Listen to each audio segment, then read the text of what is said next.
पुण्यामध्ये पोलिसांनी rave party उधळली आणि पुण्यातील उच्चभ्रू सोसायटीत असलेल्या खराडी भागामध्ये धाड टाकण्यात आलेली आहे। यामध्ये एकनाथ खडसेंचे जावई प्रांजल खेवलकर यांचा सुद्धा समावेश आहे। तर पोलिसांनी धाड टाकून खेवलकर यांच्यासह 3 महिला आणि 2 पुरुषांना अटक केलेली आहे। या कारवाईने राजकीय वर्तुळामध्ये आरोप प्रत्यारोपांना आता उधाण आलंय। पुण्यात रेव पार्टीवर धाड, खडसेंचा जावई अटकेत। असं काही घडू शकतं याचा अंदाज थोडा थोडा मला येत होता। अरे बापू, मग त्यांनी यांना अलर्ट करायचं होतं ना जावई बापूंना। त्यांनी त्यांना सांगायचं होतं की बाबा तुमचा असं सांभाळा। एकनाथराव खडसे 2 दिवसापासून सरकारवर तुटून पडलेला आहे, त्याची किंमत ते मोजतात। रेव पार्टीवरून आरोप प्रत्यारोपांना धार। आता तर खडसेंना तोंड दाखवायला जागा नाही। अख्खा भारतीय जनता पक्ष म्हणजेच रेव पार्टी आहे। म्हणजे आले देवाजीच्या मनात ते कोणाचे चालेल। विरोधकांचा गिरीश महाजनांवर निशाणा। गिरीश महाजन नावाचा हा जो सांड आहे हा मोकाट सुटलेला आहे। कुणीही विरोधात बोलला तर त्याच्यासाठी हा इशारा असेल, चूप बैठो नाही तो रेड करावी। आपण असं आधीच कोणावर तरी आक्षेप घ्यायचा की जसं की जावयांना कडेवर घेतलं आणि त्यांना कुठेतरी नेऊन ठेवलं की ते असं कसं काय कोणी म्हणू शकतो। पुण्यातील खराडी परिसरात एका उच्चभ्रू गेस्ट हाऊसवर सुरू असलेल्या हाय प्रोफाईल रेव पार्टीवर पुणे पोलिसांनी शनिवारी मध्यरात्री छापा टाकला। या पार्टी दरम्यान पोलिसांनी गांजा आणि कोकेन सदृश्य पदार्थ, दारूच्या बाटल्या आणि हुक्का जप्त केलाय। अटक केलेल्यांमध्ये 2 महिला आणि 5 पुरुषांचा समावेश आहे। त्यामध्ये एकनाथ खडसेंचे जावई आणि रोहिणी खडसेंचे पती प्रांजल खेवलकर यांचा सहभाग असल्याची माहिती मिळतेय। गोपनीय माहिती जी प्राप्त झालेली आहे त्या प्राप्त माहितीच्या आधारे शहरातल्या एका ITचं वातावरण असणाऱ्या भागामध्ये उच्चभ्रू वस्तीमध्ये एक रेड करण्यात आलेली आहे आणि तिथं जी ड्रग पार्टी चालू होती त्या ड्रग पार्टीमध्ये साधारणपणे 3:30 वाजताच्या दरम्यान केलेल्या रेडमध्ये काही आरोपी हे आपल्या ताब्यात घेण्यात आलेले आहेत। अटकेत असलेल्या 7 जणांनी या पार्टी आधी 2 पार्टी केल्याचीही माहिती आहे। काल रात्री नेमकं काय घडलं ते बघूयात। खराडीला जाण्यापूर्वी कल्याणीनगरमधील पबमध्ये एक पार्टी करण्यात आली। कल्याणीनगरमधील पब रात्री 1:30 वाजता बंद झाल्यावर दुसरी पार्टी मुंडवा भागात असलेल्या पंचतारांकित हॉटेलमध्ये झाली। पंचतारांकित हॉटेलमध्ये पहाटे 3 वाजेपर्यंतच पार्टीला परवानगी होती। त्यानंतर आफ्टर पार्टी करण्यासाठी स्टेबर्ड या गेस्ट हाऊसमध्ये एक सूट बुक करण्यात आला होता। ही पार्टी सुरू असताना 3:30 ते 4च्या सुमारास पुणे पोलिसांच्या गुन्हे शाखेनं रेड टाकली। यावेळी उपस्थित 7 जणांना ताब्यात घेण्यात आलं।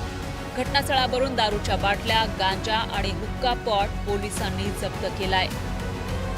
यामध्ये जवळपास 2.7 ग्रॅमचा कोकेन सदृश्य पदार्थ, त्याचबरोबर 70 ग्रॅम गांजा सदृश्य पदार्थ, त्याचबरोबर 10 मोबाईल, 2 चारचाकी वाहने, हुक्का पॉटचा सेट, दारूच्या बाटल्या, बिअरच्या बाटल्या, हुक्क्याचे जे काही फ्लेवर असतात ते फ्लेवर, अशा प्रकारच्या गोष्टी त्या ठिकाणावरून आढळून आलेल्या आहेत।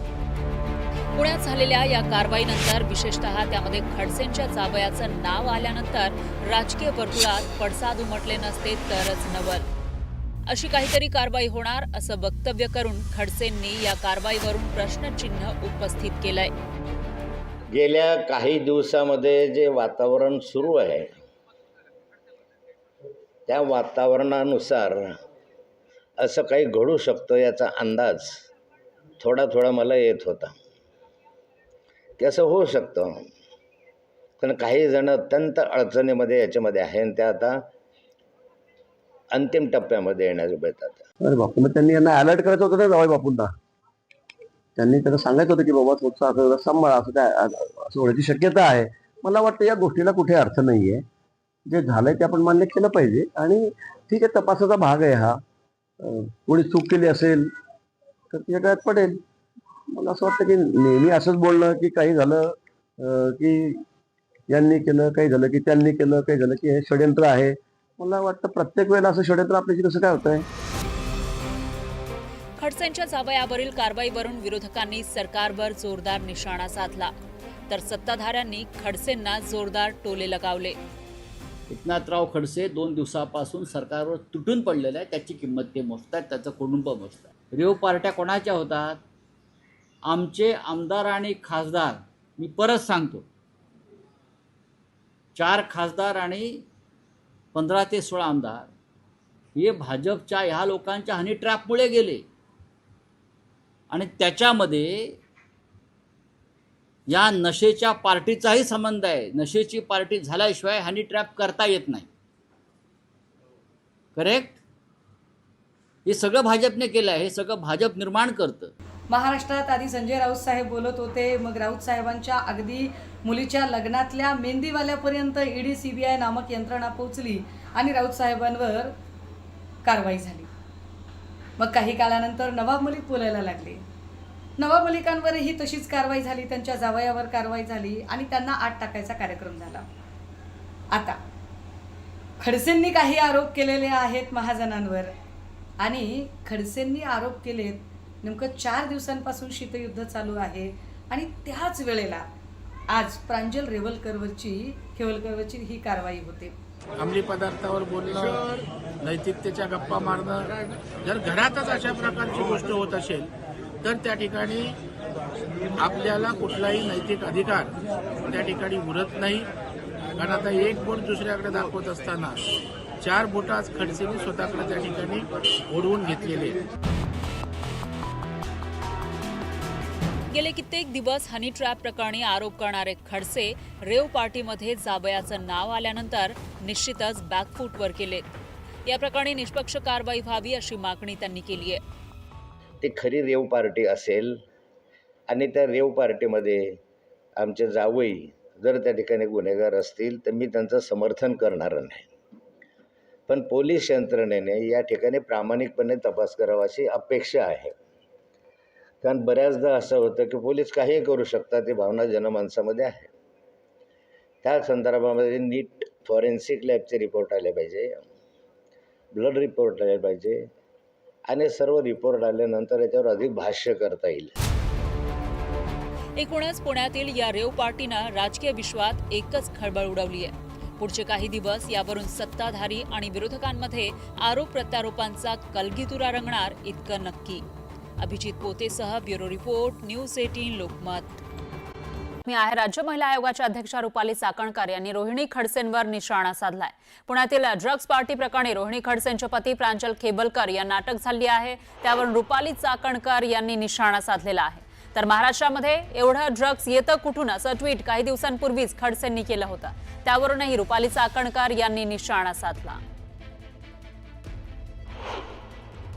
बाहेर आपण प्रत्येकाला जाब विचारत, ह्याला जाब विचार, त्याचं काय झालं, ह्याला या आविर्भावामध्ये ह्या महिला वावरतात की महाराष्ट्रातल्या जनतेचा पुळका आपल्यालाच आहे असं दाखवण्याचा प्रयत्न की वरिष्ठांना खुश करायचं म्हणून काहीतरी टीका टिप्पणी खालच्या पातळीला जाऊन करत असतात.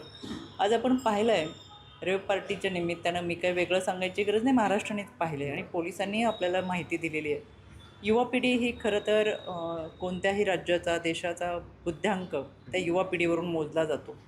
पण आजच्या या ह्याच्यामध्ये पाहिलं आहे की ही राजकीय वारसदार म्हणतात स्वतःला. मग हे खरं तर वारसदार म्हणून वावरणारे ही लोक आहेत. पिढ्यानपिढ्या मतदारसंघ सुरक्षित ठेवण्यासाठी सत्तेत राहतात आणि अशा पद्धतीने अंमली पदार्थ आणि त्या म्हणजे ड्रग्स ते त्याच्यामध्ये गांजा वगैरे आणि ह्या सगळ्यांमध्ये ते सापडले. ते पोलिसांनी माहिती दिलेलीच आहे. खरं तर व्यसनाधीनतेकडे जाणाऱ्या समाजाच्या विरोधात केंद्र सरकारच्या आणि राज्य शासनाची ड्रग्सच्या विरोधात फार कडक मोहीम सुरू आहे. पोलीस नक्कीच याच्यावरती कारवाई करतील. खडसे कुटुंबियांनी असं म्हटलं की वारंवार ज्या पद्धतीने आम्ही सत्ताधाऱ्यांवर बोलतो आणि त्यामुळेच कुठेतरी कुटुंबाला गोवण्यासाठीचा हा प्रयत्न होता. उलटा आरोप म्हणायचा याला का एकंदरीत काय म्हणताय? 4 फेब्रुवारीला खडसेचं एक ट्विट होतं की महाराष्ट्रात ड्रग्स येतं कुठून वगैरे आणि बरंच ज्ञान शिकवलेलं ट्विट पाहिलं मी. पण ड्रग्स येतं कुठून हे प्रश्न आता महाराष्ट्राने पाहिलं आहे, कुठं ड्रग्स येतून काय होतं आहे. आणि या घटनेमध्ये जर आपण पाहिलं तर स्वतः पोलिसांनी या घटनेचा तपास केलेला आहे, आपल्यासमोर मांडलेला आहे. त्याच्यामुळे जे काय आहे ते आपल्यासमोर येतंच. त्याच्यामध्ये स्वतःला वाचवण्याचा किती केविलवाना प्रयत्न करावा त्याला पण मर्यादा आहे. सुरेश पाटील सर, गोविंद वाकडे, न्यूज 18 लोकमत, पिंपरी चिंचवड.